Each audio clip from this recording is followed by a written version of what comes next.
Bonjour tout le monde et bienvenue dans les Chroniques du Bitume. Je suis avec mon collègue Julien May, salut. Salut Lucas. Et je suis avec Gaëtan Routman. Comment ça va mec? Salut, ça va et toi? Bah Et ça vous? va. Merci d'avoir accepté l'invitation pour notre premier épisode. C'est super cool de ta part. Cela me fait plaisir les gars, si on peut aider, c'est avec grand plaisir. Je t'explique la base de l'émission. En gros, on fait un focus justement sur les conducteurs qu'on invite, sur leur carrière, leur motivation, leur passion dans le transport. Et donc toi, du coup, t'es routier au Canada depuis combien de temps déjà, excuse-moi? Depuis 7 ans cette année, ça va faire 7 ans que je me suis expatrié en Amérique du Nord. Ok. Ok. Et ça, c'est vite passé les 7 ans ou c'était plutôt long quelques fois? Ah non, vraiment aujourd'hui, j'ai l'impression que je suis arrivé hier, là, sérieux, il y a tellement de choses, on voit pas le temps passer, quoi. C'est vraiment. Tu regrettes pas d'être parti au Canada? Non, pas du tout. Vraiment, ça a été, je pense, l'une des meilleures décisions pour ma part. Ouais. Tu pourrais nous raconter un petit peu ton parcours dans le transport routier en France, juste pour resituer un petit peu ce que tu as pu faire avant de partir au Canada? Oui, y a pas de problème avec ça. Moi, je suis sorti du CAP conducteur routier marchandises en 2013 de l'école de Beaucerville dans le 54. J'ai commencé dans le transport le 2 juin 2014 pour une société qui s'appelle Groupe Barrière à Gandrange. Là, j'ai fait quelques années. Je suis parti rouler pour aller essayer autre chose chez Exalog, donc c'est le groupe Malherbe Luxembourg. Là, j'ai fait un mois parce que ça me plaisait pas. Moi, je voulais pas faire de topliner et rentrer tous les soirs. Après ça, je suis retourné chez Philippe où j'ai continué mon expérience à toucher un peu à tout. Je me suis intéressé au Canada et la société que j'avais trouvée demandait de l'expérience en frigo. Alors j'ai décidé de partir chez Fabien Ungerer à Montpellier pour faire du frigo avec mon meilleur ami Cédric. Et puis de là, finalement, je me suis trouvé une société au Canada qui m'a sponsorisé, mais pour faire du plateau, parce que finalement c'est la partie du transport que je préfère le plus, c'est vraiment le plateau. C'est là où tu t'y retrouves le plus. Oui, exactement. Moi, je suis un gars qui a besoin d'avoir un peu le cerveau toujours occupé, et puis d'avoir des choses un peu complexes à faire. Donc c'est vraiment quelque chose qui me correspond. Et donc, si je comprends bien, c'est quoi qui t'a motivé réellement à te lancer dans le transport, passionné par peut-être pas ton papa ou ta maman? Non, pas du tout. Moi, il y a personne de ma famille qui est dans le transport. Ça a vraiment été un déclic que je te dirais quand j'étais petit, d'aller sur le pont de l'autoroute, puis d'aller faire des petits coucous et d'avoir des klaxons à côté de chez moi. Et j'ai eu la chance à l'âge de 13 ans de monter avec un ami de la famille qui s'appelle Jean-Paul. Et à ce moment-là, j'ai eu le déclic. Je me suis dit, c'est ce métier-là que je veux faire. Et puis, pour le fait, Monsieur Jean-Paul, alias le Stade de France, Le Stade de travaillait France? justement chez mon premier patron chez Groupe Barrière. C'est lui qui m'a. Ouais, parce que il avait un camion avec pas mal de longue portée dessus, un man, un TJ. Ah! Stratégique, c'est Ok. bien, je me rappelle plus. Ouais. Et du coup, c'était son petit surnom que je lui avais donné. Moi, je l'avais appelé le Stade de France. Excellent. Et du coup, si on revient un peu sur le Canada, c'est quoi qui t'a donné l'idée de partir au Canada? C'est les bahuts là-bas, les voyages, ça peut... Oui, effectivement, il y a eu les bahuts et les camions en soi. Ça a toujours été un rêve d'en conduire un. J'avais regardé en Europe pour en rouler, mais quand on est jeune, bien souvent, les patrons nous font pas tellement confiance, hein, ça c'est pas un secret, mais puis après les voyages et la culture en Amérique du Nord, c'est un autre monde, tu sais, les camions, les voyages, les clients, les gens, c'est pas la même chose. Et c'est une expérience que je peux souhaiter à tous les gens qui ont envie de la vivre. C'est vraiment venez essayer quoi. Ça fait. J'en ai encore plein les yeux là. Tu vois là, c'est ce que je t'expliquais en off. Dans 1 heure, je m'arrête dans le plus grand centre routier du monde. 900 places de parking, 30 douches, salle de sport, chrome shop. Il y a tout quoi. Il y a vraiment tout. On n'est pas à plaindre. Et wow. Génial. Trop bien. C'est quoi le nom de l'air? C'est pas le Iowa 48, non? 80. 80, pardon. Presque. C'est ça, la loi 80. Ouais. Pour ceux qui nous écoutent, on mettra peut-être en arrière-fond quelques plans que Gaëtan a pris sur la route et éventuellement aussi un peu de la Iowa 80. Donc voilà. Plaisir, ouais. C'est quoi les différences notables que t'as pu noter justement entre conduire en France et conduire au Canada et / États-Unis? Au niveau des heures de conduite, c'est sûr qu'on roule un peu plus ici. Au Canada, on roule par exemple 13 heures. On peut rouler 13 heures non-stop, ce qui est pas possible en France. Côté américain, on peut rouler 11 heures, dont 8 heures de volant non-stop, et il faut faire une pause de 30 minutes dans notre journée. La longueur des camions n'est pas la même. Par exemple, tu vois la remorque que j'ai aujourd'hui, elle fait 53 pieds. 53 pieds, c'est la longueur d'un ensemble français tracteur plus totliner ou Fugo, enfin peu importe. C'est la taille des camions, la taille des cabines, notre espace de vie. Ici, il y a des camions. Alors pour ceux qui vont vouloir aller un peu et qui sont un peu curieux, ça s'appelle ART. C'est un préparateur de cabine et là-dedans, dans ces camions-là qu'on retrouve plus aux États-Unis qu'au Canada par rapport à la réglementation, ils ont des douches, ils ont des toilettes, ils ont des lits doubles, ils ont une cuisine dans les camions. Il y en a même un qu'ils ont sorti il y a, je crois, 3 ans. Le camion a une baignoire. Une baignoire? Ce qu'on peut un peu voir dans les Scania Longline en Europe, mais là, c'est vraiment, c'est pour c'est beaucoup. Plus des douches, là, carrément des baignoires, quoi, mec. Impressionnant. Ouais, c'est impressionnant. Et c'est pas rare, du coup, c'est pas rare d'en voir, alors, parce que le Longline en Europe, c'est plutôt une exception, quoi. C'est vraiment le patron qui a réussi. Côté américain, on en voit quand même beaucoup. Côté Canada, comme dit, il y en a, mais la réglementation fait que tout le monde s'aventure pas là-dedans parce que aussi on n'a pas les mêmes poids, les mêmes machins. Ouais. C'est différent ici parce que beaucoup de gens qui ont ces camions-là, c'est des gens qui vivent dans leur camion à l'année longue ou qui font des transports particuliers. C'est vraiment ces camions là, ça vaut entre 500 000 et le million d'euros. Effectivement. Ah ouais, putain. Juste le tracteur. Ah oui. Là, il a intérêt d'être amorti avec de beaux voyages. Ouais. Putain. Ah ouais. Je voulais revenir sur ça. Tu disais, vous conduisez entre 11 et 13 heures. C'est 11 heures du coup aux États-Unis et 13 heures au Canada. Toi qui as roulé en France et aux États-Unis, c'est quoi le plus fatigant?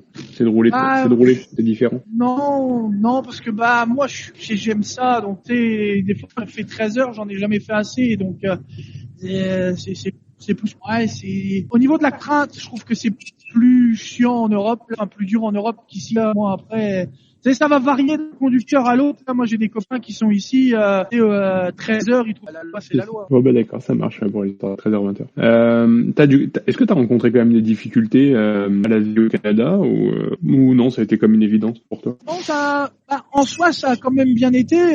Faut aussi dire les choses comme elles sont.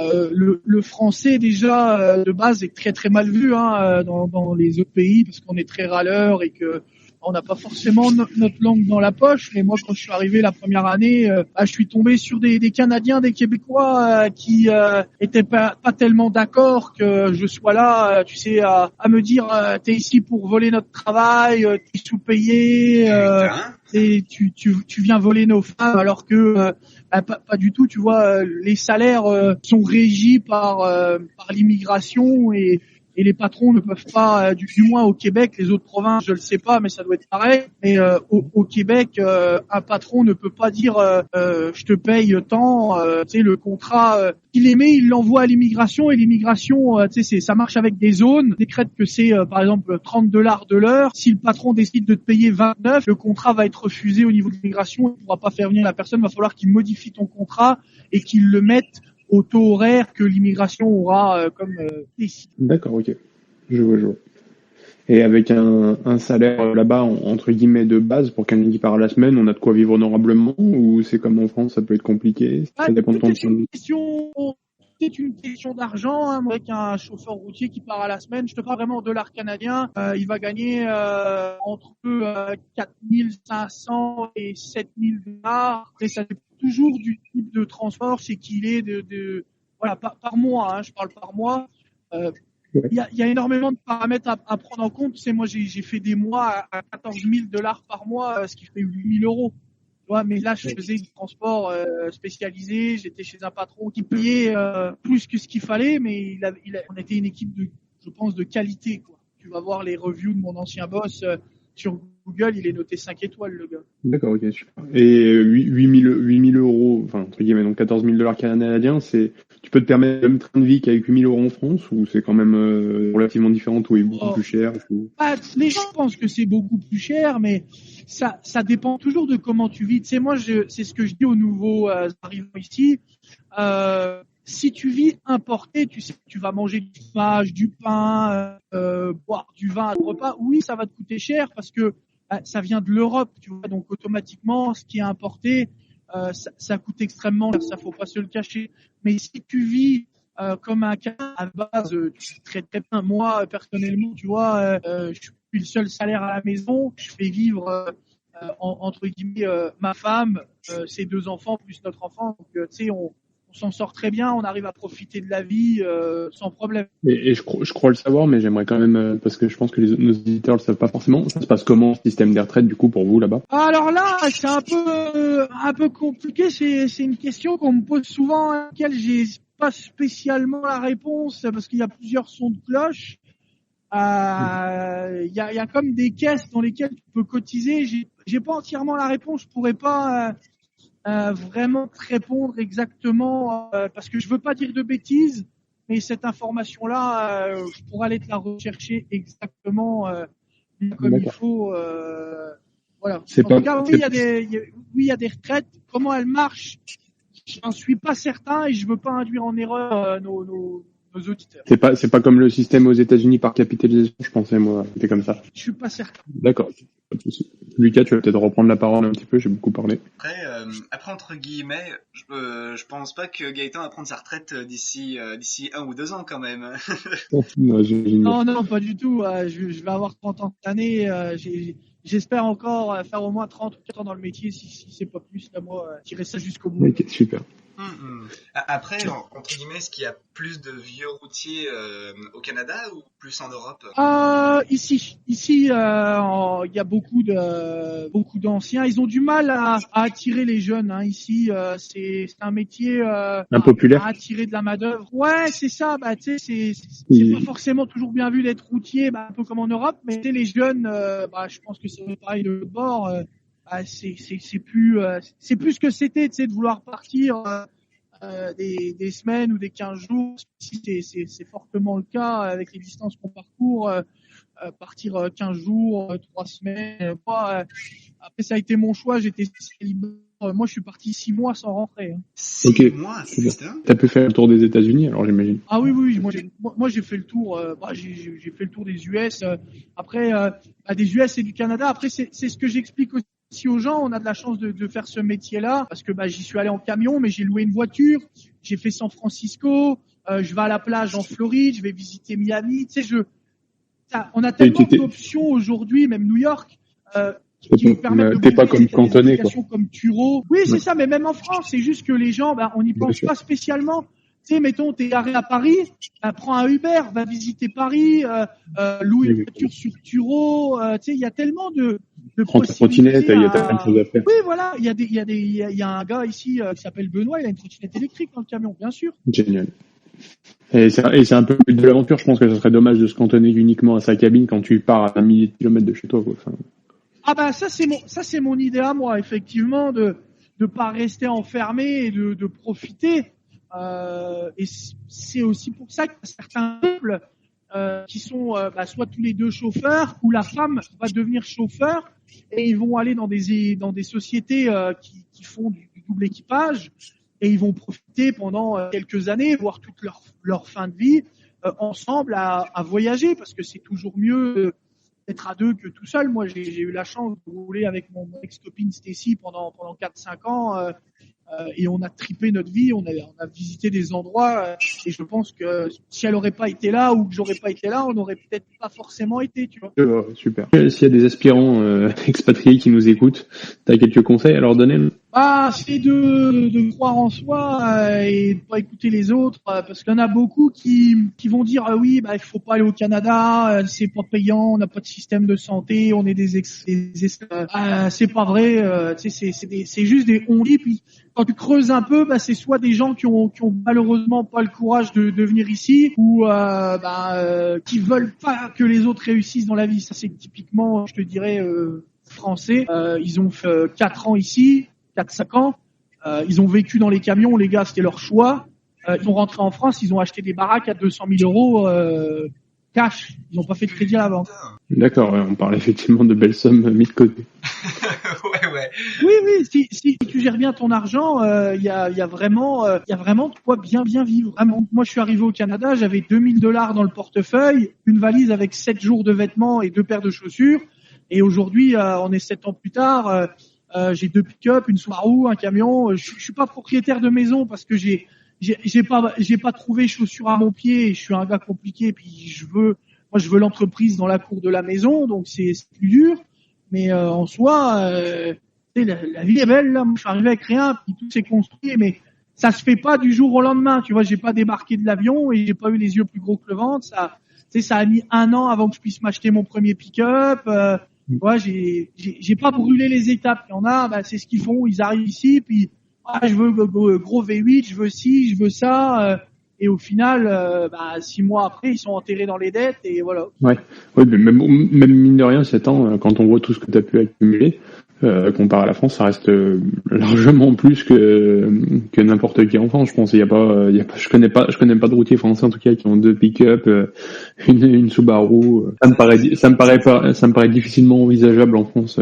Mais tu me corrigeras, Gaëtan, mais il me semble que vous avez des primes au kilomètre. Il me semble au Canada et au States, non? Oui, exact.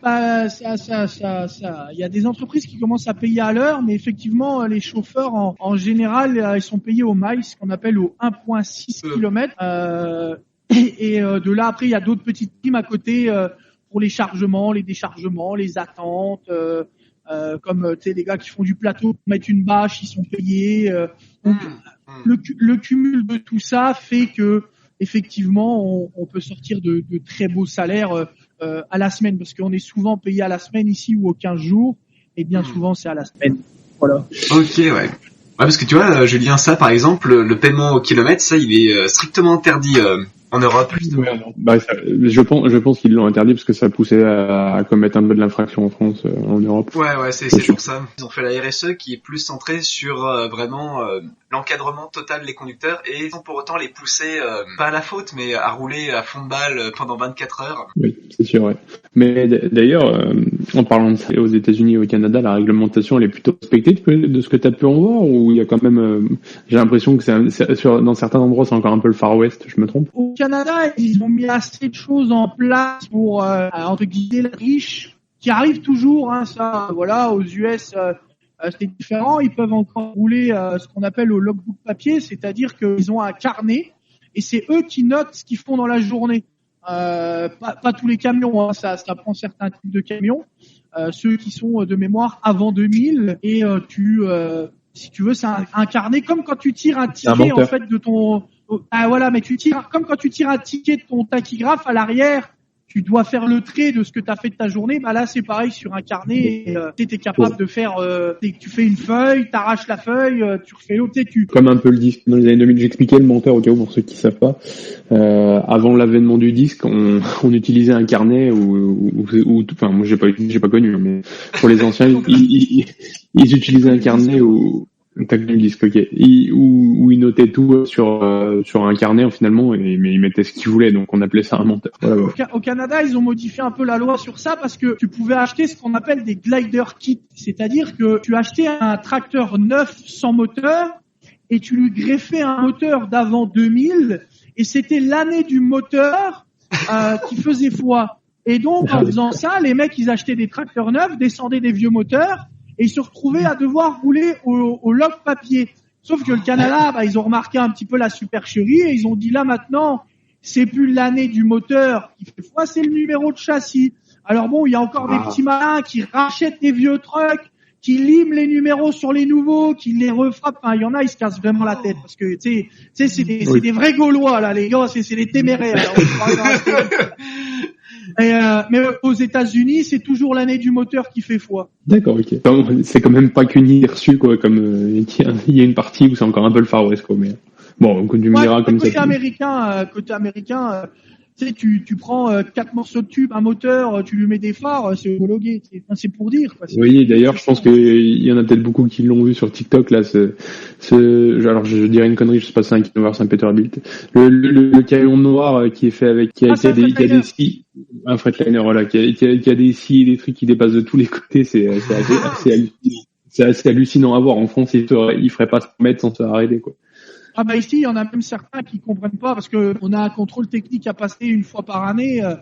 Et s'il est sur la route, c'est qu'il le passe, le contrôle technique, puis il doit se faire contrôler, c'est sûr, parce qu'on a beaucoup de balance quand même, et lui, il roule beaucoup dans l'état de l'Est, là, du New York et tout. Et le gars, son camion, bah, de rien, il est homologué. Pour vrai, pour le coup, il est homologué. Il est ok, il s'arrange avec le contrôle technique comme ça pour se faire en France. Et, vraiment, même s'il s'arrangeait, quand il se fait contrôler à ce qu'on appelle des balances, à un moment donné, il se serait fait coincer. Donc, je sais qu'il avait une fois eu des problèmes parce qu'il y avait des choses qui étaient un peu trop en pic et il a tout de suite été les faire modifier pour les arrondir un peu et ça a été considéré comme correct. Ok, que nous effectivement. ouais, c'est sûr. Au niveau à part le bleu, je te dirais, mais au niveau des lumières, tu sais, on fait un peu ce qu'on veut. Hein. Bon, bien ou pas bien, je sais pas, ça, je laisserai ceux qui, je vous laisserai en débattre. Ça dépend. Ouais, ça c'est les goûts et les couleurs. Hein. À l'époque, quand on devait avoir le camion neuf en 2021-22 avec Stacy, on l'équipait ensemble et notre objectif c'était que à l'avant il éclaire orange et que t'appuyais sur un bouton il éclairait mauve et à l'arrière c'était rouge et si t'appuyais sur le bouton il éclairait mauve et le dessous il était rouge et mauve. Et finalement on l'a pas fait parce qu'on avait d'autres projets dans la vie, mais en soi c'était l'idée qu'on avait de notre truc.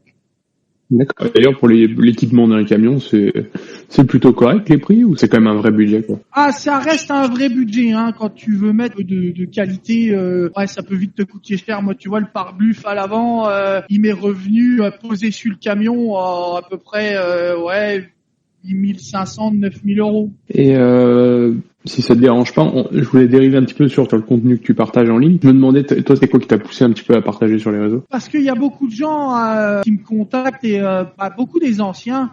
Ah, il y a 15 ans en arrière, à voir si je serais venu, s'il y aurait pas eu telle personne ou si ou ça. C'est pour motiver un peu les gens et puis répondre beaucoup à l'interrogation, puis remettre un peu la vérité en place par rapport à certaines choses, parce que à l'époque, moi, sur mon compte TikTok, si les gens redescendent vraiment bas, je parlais pas, moi, je faisais rien, je montrais vraiment juste des camions, le paysage, enfin, c'était vraiment pas mon but de montrer ma tête. Et malheureusement, un jour, je suis tombé sur le TikTok d'un Français, il partageait du contenu, mais ce qu'il disait, c'était pas totalement vrai, alors à ce jour-là, je me suis dit entre guillemets rétablir la vérité, va raconter ton histoire et c'est ce que je fais. C'était comme pas ta vérité ou c'est vraiment qui déformait ce qui se passait? Il y a certaines choses qui déformaient ce qui se passait, voilà. Et typiquement, t'as quelque chose qui vient en tête, non? Il y en a, tu sais, ils vont te conseiller de passer par des sociétés de recrutement puis de payer pour venir ici. T'as pas besoin de tout ça. C'est gratuit. Tu te trouves un patron, le patron te sponsorise, t'as rien à payer. Si tu veux payer pour passer par une société de recrutement, c'est que t'es feignant, tu vois. Tu vas payer pour que quelqu'un ait donné ton CV à un patron. Alors que toi, tu peux très bien prendre ton ordinateur et envoyer je sais pas combien de mails. Moi, en l'espace de 15 jours, j'avais envoyé 250 mails pour même pas une dizaine de réponses, tu vois. J'ai pas perdu espoir dans mon projet. C'est sûr, des fois, c'est démoralisant. Tu dis, putain, il y a personne qui me répond et tout. Et c'est le jeu. Et puis les gens sont pas toujours disponibles. Donc moi, je comprends pas pourquoi aller payer quelqu'un pour quelque chose qui est gratuit ou pour avoir de l'information. Tu vois, il y a des infos, il y a des gens sur TikTok qui vont te faire payer des infos que tu peux aller trouver sur Internet gratuitement sur le site du gouvernement ou sur des pages Facebook ou même sur TikTok. Et je trouvais ça dommage de faire ça. Puis il y a beaucoup d'arnaques aussi. Il y a beaucoup de gens. Moi, j'ai eu une famille un soir qui m'appelle et qui veut un peu mon point de vue sur leur immigration. Je leur explique que oui, voilà, il y a pas de problème, envoyez-moi tout ce que vous voulez. Puis, tu sais, moi, je suis un gars, je prends mon temps, je suis assez accessible pour tout le monde. Et donc, les gens m'envoient un peu tout, les emails, les échanges qu'ils ont eu avec une société de recrutement, je me rappelle plus le nom. Et moi, le soir, je check un peu, puis je vais voir le site internet. Puis là, je constate écrit en tout petit, tu sais, que c'est en fait le site. Oui, effectivement, ça te propose le Canada, ça te montre plein de choses. Mais quand tu fouilles un peu, c'était marqué qu'ils étaient situés en Bulgarie. Sauf que les gens là, ils venaient te donner 6 000 euros. Et quand tu rappelles la famille, puis que tu leur dis, hey, ça marche pas là, ce qui va vous arriver sur le coin de la tomate, ça va jamais fonctionner. Bon, eux, ils ont voulu, continuer à croire ça, libre aux gens. À un moment donné, ils m'ont rappelé, puis la femme était en pleurs, elle m'a dit, on a perdu toutes nos économies, c'était une arnaque. Donc finalement, du coup, tu conseillerais pas de passer peut-être par des vrais cabinets de recrutement reconnus aux États-Unis si ça peut éviter ce genre de dérive?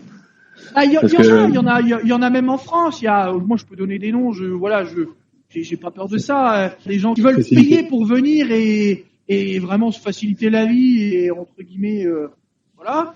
Il y a RCI à Pont-le-Château dans le 44. Je connais pas leurs tarifs, mais je sais qu'il y a 7 ans, c'était 1 500 euros. Au moment où tu signais le contrat avec un patron, fallait payer 1 500 euros. Et sinon, il y a une société ici qui s'appelle DR Recrutement. Alors, il faut faire attention parce qu'il y en a plusieurs et d'ailleurs des faux comptes à eux. Leur identité a été usurpée et eux sont basés au Canada et ils aident les gens à venir. Mais moi, ce que je conseille le mieux, c'est de toute façon, ça prend de l'argent pour venir ici. C'est prendre l'avion, soit seul ou avec sa femme. Si vous avez des enfants, faites-les garder ou prenez-les avec, faites ce que vous voulez. C'est de venir une semaine en vacances ou 2. Déjà pour se rendre compte un petit peu de commencer et d'aller prospecter les patrons parce qu'on a le droit de faire ça. Moi, c'est ce que j'ai fait en 2017 quand j'ai envoyé tous mes CV et que j'ai eu les réponses des patrons. J'aurais dit voilà, moi je vais venir en vacances de telle date à telle date. Possiblement, on peut se rencontrer parce que je voulais pas signer avec un patron et pas savoir où je mettais les pieds, tu vois. Ça, c'était pas concevable. Et mais par contre, c'est un truc que j'ai pas l'explication parce que je l'ai pas cherché, on va être très honnête. Pourquoi du coup il y a beaucoup de Français qui viennent au Québec du coup pour rouler entre guillemets aux États-Unis et pas directement aux États-Unis et pourquoi pas, je sais pas moi, à New York ou je ne sais où trouver un patron. Ça se fait pas, c'est pas possible peut-être. Alors, déjà, pourquoi le Québec? Parce que le Québec est francophone, donc c'est beaucoup plus simple. On n'est pas tous bilingues. Moi, d'ailleurs, je ne le suis pas. Quand je suis arrivé, je parlais pas du tout un mot d'anglais. J'avais jamais suivi de cours d'anglais de ma vie. Donc, j'ai vraiment appris sur le tas. Moi, quand je suis arrivé ici, le patron était pas vraiment chaud pour me prendre à cause que je parlais pas anglais. Et là, j'ai expliqué au boss. Je lui ai dit, écoute, moi, j'ai fait de l'Espagne, de l'Italie, de l'Allemagne, de la Hollande. Enfin voilà. De la Belgique côté flamand. Je me suis toujours débrouillé, j'ai jamais eu de problème dans n'importe quel pays dans lequel je suis allé. Et c'est un peu ce qui l'a convaincu et de me laisser ma chance. Après, pour ce qui est des US, les visas, c'est pas les mêmes prix.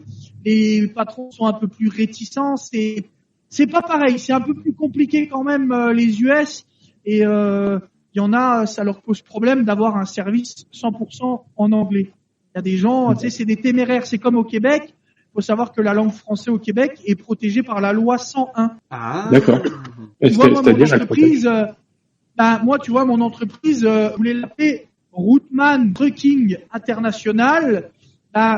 Le mot trucking en anglophone ne passait pas au niveau du Québec. Donc il a fallu que le trucking se transforme en transport et le mot Routman, pour eux c'était aussi un peu anglophone. Il a fallu que je l'explique, que je fasse une lettre en expliquant Routman, c'est pour la route et le M de man, c'est une marque de camion. Moi c'est comme ça que je l'ai justifié. Alors que c'est vraiment l'homme de la route en soi, mais pour que ça passe, on a contourné un petit peu en disant la route c'est la route et man c'est une marque de camion. Je pense pas. Non, une fois que ça a été accepté, ça a été accepté. J'imagine. Tu connais quand même qui ont fait le switch d'aller travailler aux États-Unis, peut-être parce que ça travaille mieux ou toi pas à ta connaissance? Je connais une seule personne moi qui a essayé d'aller aux États-Unis. Et c'était une Québécoise et ça s'est avéré être son calvaire. Le patron voulait pas payer le visa, elle a commencé à travailler illégalement et tout. Oui, ça, là, Putain. elle est revenue au Québec. Le patron a profité d'elle. Parce qu'il y a un intérêt économique, non, à aller travailler là-bas, ou c'est purement pour le transport? C'est pourquoi, c'était quoi son intérêt à partir là-bas, du coup? Déjà, les salaires sont plus élevés. Mettons, pour un Canadien, travailler aux USA et vivre au Canada, c'est très bon parce que avec le taux de change, tu sais, il double ou il triple son salaire déjà là en partant. Et après, ça permet de faire du cabotage parce qu'il faut savoir qu'ici aux États-Unis, on n'a pas le droit de faire de cabotage. T'as pas le droit de charger aux États-Unis et de décharger aux États-Unis quand tu es canadien.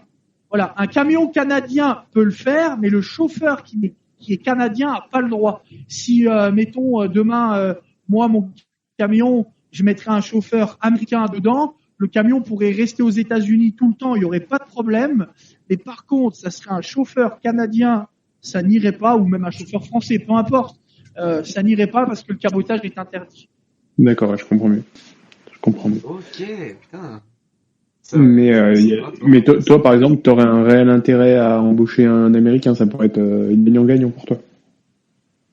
Ah bah pour moi, oui, bien sûr, comme je t'ai dit, avec le taux de change et les prix des voyages, oui.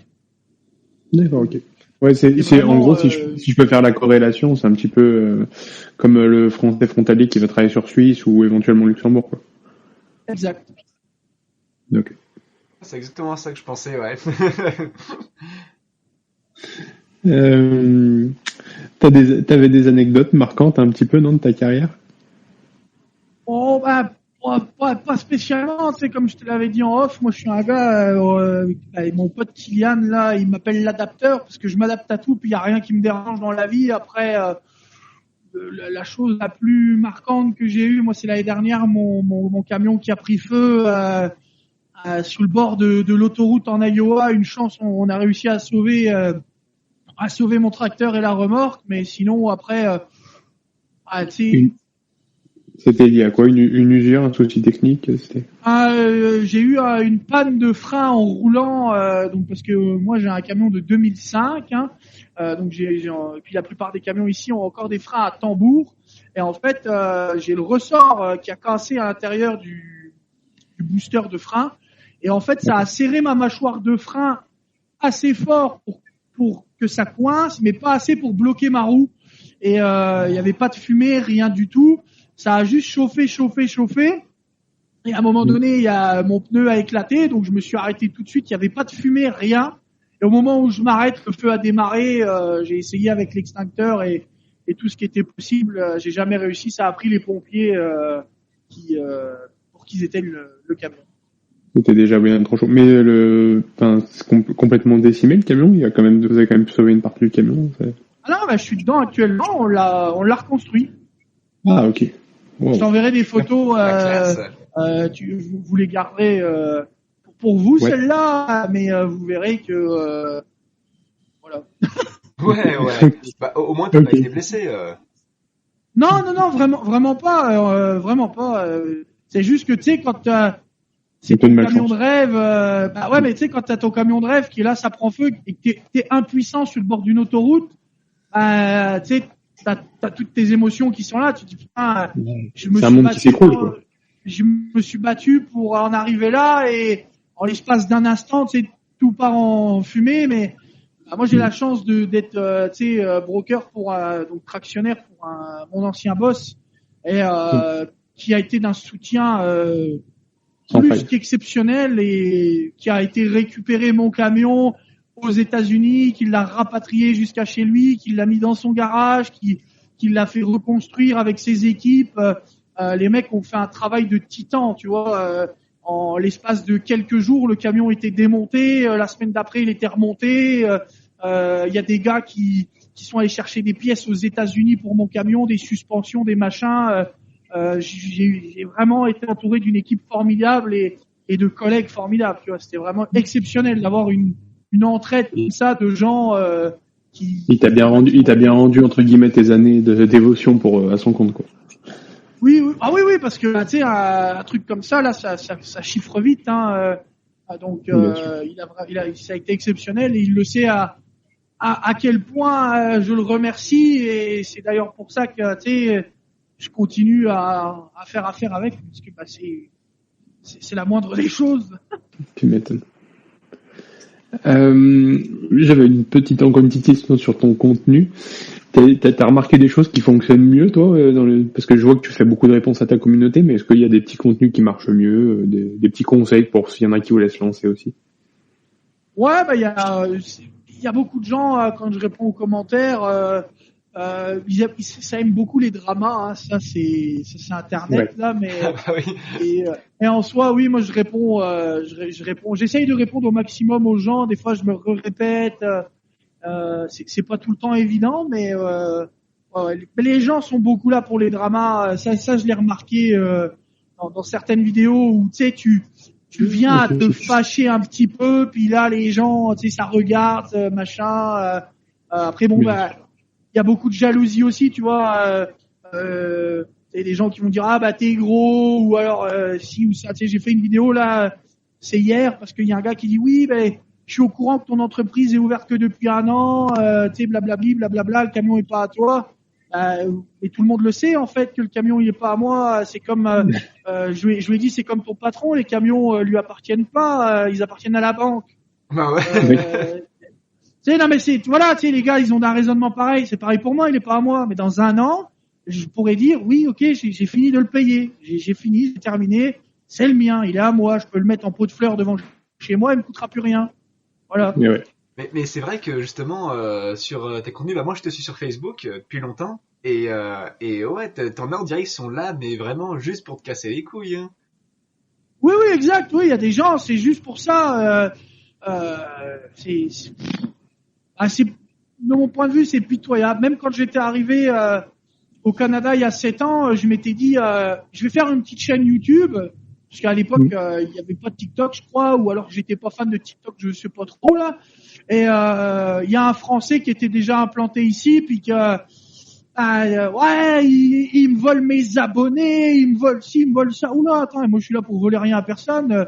Moi je parlais même pas dans mes vidéos. Tu sais, je montrais vraiment juste les paysages. Tu vas sur ma chaîne YouTube, je crois qu'il y a 6 vidéos et il y a rien d'autre. Tu vois, ça fait genre 6 ans, j'ai 6 ou 7 ans que j'ai rien posté dessus. Puis bah quand il y a eu TikTok, moi c'est mon ex qui m'a dit ah mais toi sur TikTok là, raconte ta vie. Oh, racontez ma vie. Super. Cool. Et du coup, on peut avoir un nom pour avoir un peu de drama et un peu de visibilité. Non, je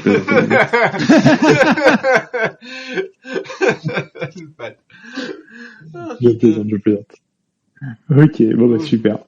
Ouais, moi je me disais, sur la route en général, est-ce que selon toi, Gaëtan, il y a plus gens inconscients ou alors on peut dire des connards qui roulent mal plus qu'au Canada ou plus en France selon toi?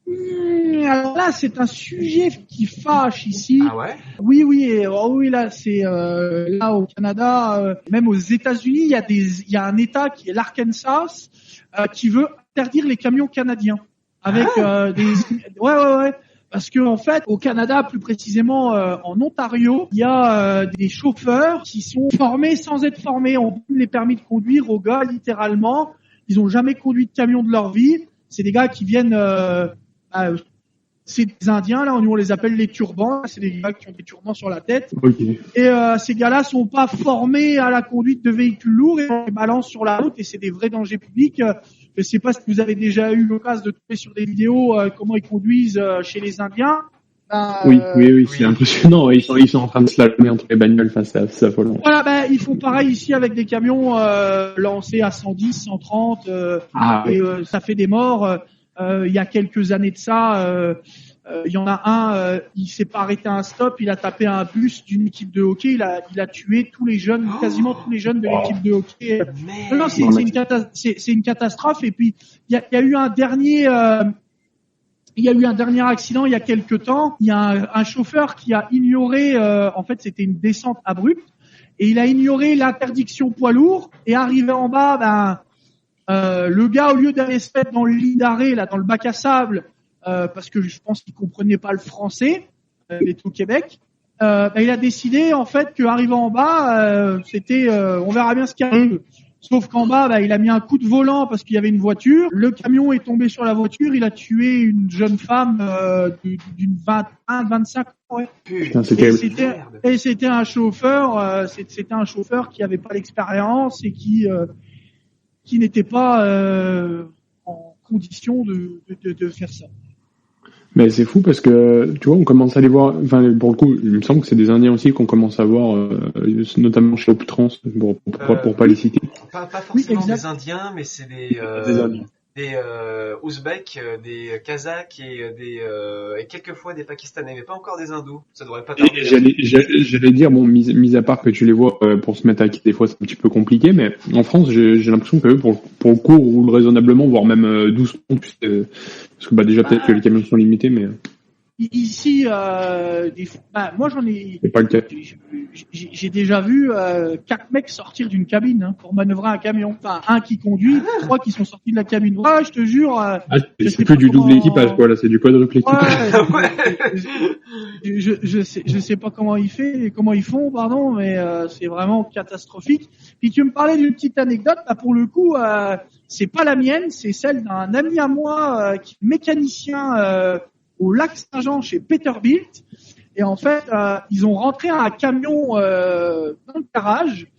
Et en passant sous le camion, ils se rendent compte que ça sent le caca, ça sent mauvais. Et donc ils remontent dans la cabine. Et en fait, il y avait un trou dans le plancher de la cabine. Et donc c'était un double équipage. Et en fait, ils faisaient caca directement depuis la cabine sur le comme les trains. L'anecdote est géniale. Voilà. Donc, bah alors là, je pense qu'on a un petit contenu pour TikTok qui va être génial. Ouais, tu sais qu'eux, ils s'arrêtent pas à Iowa 80. Voilà. Bon, ouais, non, c'est. Après, bon. J'espère que c'est comme pas une généralité là-bas, quand même, qui font pas tout ça dans les généralement, malheureusement, ces chauffeurs-là, ils appellent ça des sync, les chauffeurs sync, SKILS, ouais, ça doit être quelque chose comme ça. C'est pas les plus propres de la terre, et c'est pas les plus les gars qui respectent le plus les parkings ou tu sais les centres routiers, quoi. Tu passes derrière eux, c'est une garderie. D'accord, ok. Ah, c'est pas les Sikhs, justement, les conducteurs Sikhs qui sont appelés, non? Ouais, ça doit être ça, ça doit être Sikh ou Sikh, ouais, ça doit être quelque chose comme ça. C'est comme leur religion, tu sais, avec leur, justement le turban, c'est le sikhisme, ça doit être ça. Exact, ouais, ça doit être à cause de leur religion. Un truc de dingue, quoi, putain. Et tu vois, moi je pensais du coup, je pensais à l'ADR. L'ADR, est-ce que c'est aussi comme en Europe, tu sais, où t'as une formation de quelques jours? Est-ce que tu es bien assis? Est-ce que tu es bien assis au fond de ta chaise? Ouais, vas-y. Bon, moi j'ai suivi ma formation ADR assis depuis mon siège de camion sur mon téléphone. Hein? Quoi? Et ça m'a pris littéralement 1 heure. 1 heure? Ouais. Quoi? Attends, en 1 heure tu peux avoir l'explosif, du radioactif, la citerne? Oh ouais, tu peux, tu peux, si tu veux là, même toi, je peux te la faire passer si tu veux. Ah, ah ouais, d'accord. Et c'est juste la formation qui est un peu moins stricte ou c'est vraiment toute la réglementation dans le transport? Ouais, une réglementation quand même à suivre. Tu sais, il faut que tu aies tes livres avec toi. Tu sais, t'as quand même des choses à respecter, mais mettons que tu suis ta formation. Faut quand même que tu écoutes les vidéos, que tu fasses bien les choses, parce que si tu respectes pas les règles, là tu te fais fusiller. Là, si tu te fais attraper et que tu respectes pas, tu sais que t'as pas ton livre de matière dangereuse, que tu respectes pas tout ce qui a été expliqué, là, ils te massacrent. Ah oui, d'accord. Ah ouais, ils sont moins sympas qu'en France. La police des transports, vu que il me semble que c'est directement la police qui contrôle les camions en Amérique du Nord. Au Québec, ils appellent ça les verts. Aux États-Unis, ils appellent ça les DOT. Ah oui, ouais, ça me parle, ouais. Ok. Et eux, entre guillemets, ils t'ont déjà contrôlé? Ah oui, plein de fois. Ah oui, d'accord, ça arrive souvent. On passe, je te dirais, au moins 1 fois par jour sur une balance. Quand ça va bien, 1 fois par jour sur une balance. Après, des contrôles purs et durs de papier, de choses comme ça, en 7 ans, peut-être une dizaine de fois, tu vois, mais combien de milliers de kilomètres de fait, tu sais. Mais ouais, putain, mais une fois par jour sur la balance. Ah ouais, donc en fait tu. À peu près, hein, des fois, ça arrive qu'on n'y passe pas du tout, mais généralement, au moins une fois. D'après moi, là, dans pas longtemps, bon, on sera plus au téléphone, mais juste après que j'ai redémarré après ma pause, je pense que justement, je vais monter sur une balance. Ok, ah ouais, d'accord, ah oui, ouais. Ouais, parce que c'est vrai que en France, justement, la drill, tu dois les voir une ou deux fois dans ta carrière, selon où tu roules, mais ouais, tu te fais pas autant contrôler que ça, ouais, putain. Ah non, ici, ils font attention aux camions. Puis tu vois, c'est pas vraiment une anecdote, mais par exemple, une loi, tu n'as pas le droit d'avoir de l'alcool dans ton camion. Ah ouais, l'alcool dans le camion, même une bière, c'est Ah, interdit. ouais, dans le frigo, du moins aux États-Unis, au Canada, je suis pas certain, mais aux États-Unis, si tu te fais arrêter, qu'ils ouvrent le frigo, que t'as de l'alcool, tu peux être accusé au criminel. Ouais, ça peut Ah être très très ouais, grave. d'accord. Ah, ah oui, oui, ils considèrent que tu es un chauffeur professionnel. Ok, putain. Ah ouais, ah oui. Et t'as déjà eu des connaissances de Français qui vraiment se font attraper là-dessus et qui limite prennent des peines de prison? Enfin, même si je pense qu'il doit plus être exclu du pays que finir derrière les barreaux, quoi. Non, au niveau de l'alcool, généralement, tu sais, on respecte hein, ce genre de choses. Ça arrive. Bon, moi personnellement, je ne prends pas d'alcool, mais ça arrive que moi j'ai des collègues qui boivent une bière voilà, mais c'est pas, ils les ont pas dans le frigo, mettons. Ils l'achètent, puis ils vont la boire direct. Voilà. Ah oui, ouais, ouais. Hmm. Ok, putain. Ah oui, ah bah là tu m'apprends quelque chose là, ouais, vraiment. Ah oui, putain, il cloupe pas là-dessus, quoi. Non, Et, vraiment pas. et entre guillemets, si tu veux, pour finir, si tu devrais recommencer ta carrière, est-ce que tu reviendras au Canada ou tu resterais en France? Ah non, non, je reviendrai. Je Ah, reviendrai 100%. 100%. Et tu penses du coup rester au Canada ou un jour revenir en France? Bah moi, ça fait 7 ans que je suis là, je suis jamais revenu en France, que ce soit pour des vacances ou autre. Ah oui. Et puis moi, je compte finir la vie ici. Je vais rentrer en France un jour pour des vacances, ça c'est sûr, parce que bon, bah ouais, j'ai mon fils puis ma femme qui veulent visiter où c'est que où j'ai vécu, mais moi actuellement là, je suis dans les papiers de la nationalité canadienne. Quoi. Pour moi, je suis dans la fin du cycle. Je suis à la dernière étape de l'immigration là. J'arrive à la fin. Là. Top, top, putain, classe. Ah non, Ouais, ouais, ouais. franchement, c'est une carrière de dingue, hein. Franchement, je suis impressionné, hein. C'est un truc de dingue. Ouais, Bah, puis tout est différent, tu vois. Ici, le mariage blanc, ça n'existe pas. Faire un enfant, ça marche pas. Pour la nationalité, t'as un test à passer pour savoir si tu connais l'histoire du pays. Et ensuite, tu dois chanter l'hymne national devant le juge pour. ah oui, ah ouais, genre le juge il te regarde et il dit vas-y chante. Ah là, actuellement, ça se passe sur tout se fait par Zoom hein, sur Internet, mais donc du coup, bah, ils contrôlent que oui, bah tu chantes là. Bon, t'as les paroles en dessous, hein, bien évidemment, mais faut quand même que tu connaisses un peu ton truc, quoi. Ils veulent pas Ok. donner, ils veulent pas donner les papiers. Qu'en France, je te dirais, il y a beaucoup de gens qui râlent sur ça en disant ouais ça qui est bien, c'est que on garde les gens qui ont l'envie et les gens qui n'ont pas envie, ben on les renvoie d'où ils viennent. Ouais, c'est vrai qu'ils attendent pas qu'un Alors, juge décide de te virer pour ensuite t'envoyer une lettre. ouais, Ouais, totalement différent. ouais, ouais, tu m'étonnes. Bah pour l'anecdote véritable, tu vois, moi j'avais réfléchi à venir, mais bah moi, tu vois, je voulais aller directement au State. Mais vu que tu sais, faut avoir la green card, et apparemment dans selon de ce que j'ai cru entendre, selon les États, t'as l'entreprise qui doit passer au tribunal pour t'embaucher, puisque vu que les Oh, mecs sont protectionnistes. ouais, c'est très très réglementé, hein, les US. C'est pour ça que la plupart des gens, tu vois, je viens d'arriver à l'Iowa 80, là, il y a un mec, il est en train de changer son siège sur le parking. Ah ouais. Ouais, le gars, il a le siège là posé à côté de la cabine et il est en train de porter le deuxième siège pour le mettre à la place de l'autre. Et tu vois, Oui. c'est vraiment. Putain, et en France, nous, on est en PLS quand il faut changer une roue. Ouais, non, mais les gars ici, après c'est pas. C'est vraiment pas la même chose. C'est Ah oui, oui, oui. c'est vraiment à vivre, quoi. Je te dirais. Putain, ouais, non, franchement, c'est la classe. Bah, entre guillemets, là où je voulais terminer, mais pour toi, de tête, quel a été ton meilleur souvenir au Canada depuis que tu roules chez les Canadiens? Mon meilleur souvenir, ça a été la concrétisation de pouvoir ouvrir mon entreprise. Hein. Sincèrement, ça a été la plus belle chose qui me soit arrivée. Hein. Ouais, je connais ça. Ouais, ça, c'est la classe quand même. Vraiment, d'arriver et vraiment jusqu'à ouvrir l'entreprise.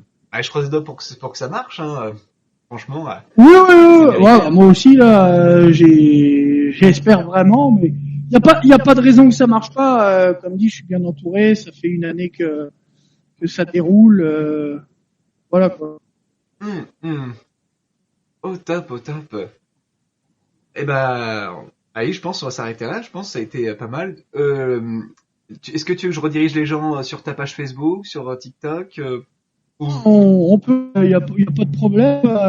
Mon Facebook c'est Gaëtan Routman, puis mon TikTok c'est Routman Transport. J'ai pas de problème avec ça, moi, bien évidemment. Au top. Eh ben, les gens, vous savez quoi faire. Et ben, on vous dit à la prochaine. Merci à vous. À plus. Merci à tous et merci à vous de m'avoir donné la chance de venir parler avec vous.